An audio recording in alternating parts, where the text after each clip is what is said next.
Buenos días, queridos estudiantes. El objetivo de este video es hacer el análisis de sensibilidad para uno de los riesgos que presenta el caso del parcial.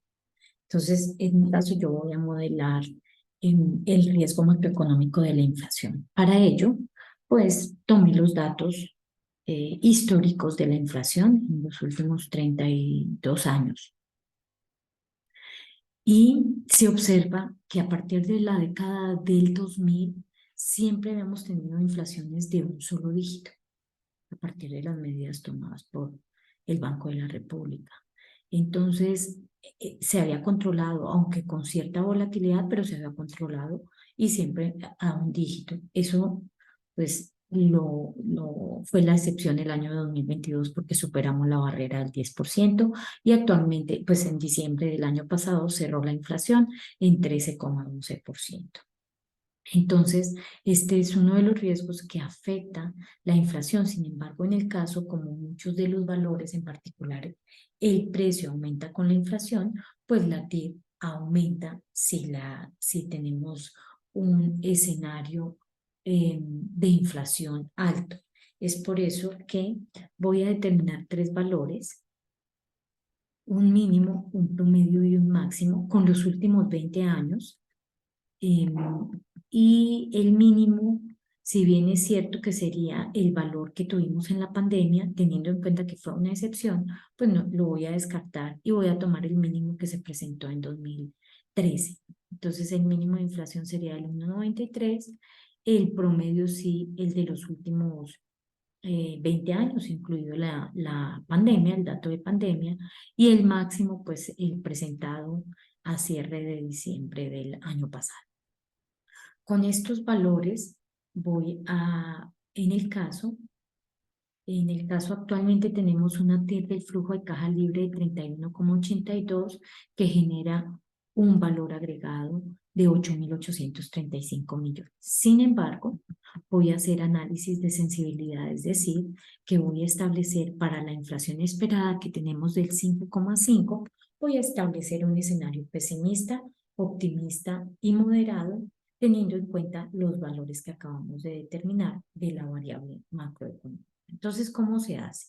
En Excel, en la pestaña Datos, se van a esta opción de Análisis de hipótesis y la primera opción dice Administrador de escenario. Le doy clic. Voy a eliminar porque ya los había probado.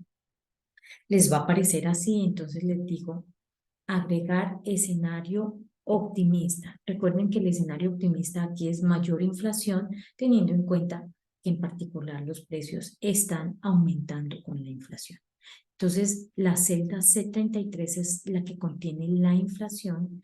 Le digo aceptar y me pide el valor. Entonces, le voy a decir que es el promedio, que sería 5,17. Aceptar. También genero el escenario moderado en la misma celda y le digo que en el escenario moderado sería 5,17. Aceptar. En el escenario optimista le digo modificar porque el valor, no, el optimista es el más alto, que sería 13,12. Aceptar, perdón por el error.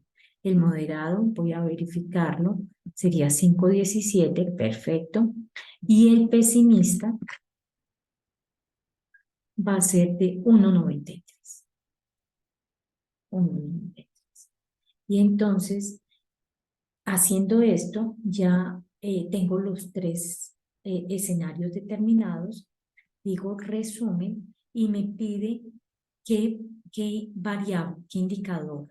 Entonces le digo que la T y el EVA, que me calcule los dos. Miren que los puedo marcar los dos. Y les digo aceptar.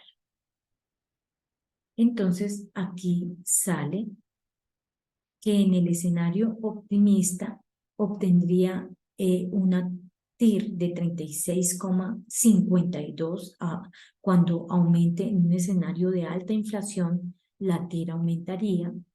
En el escenario pesimista caería a 29,63 porque actualmente tenemos 31,82 con un 5,5% de inflación. En el 5,17 sería un poco por debajo de la inflación del referente que tenemos actualmente en el caso.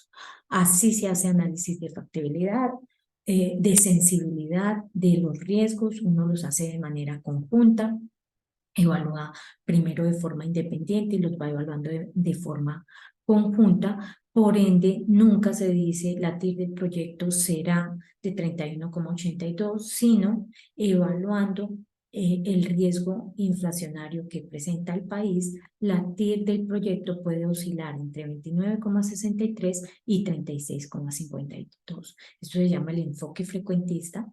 Nunca se da un valor, siempre se determina un intervalo. Mil gracias.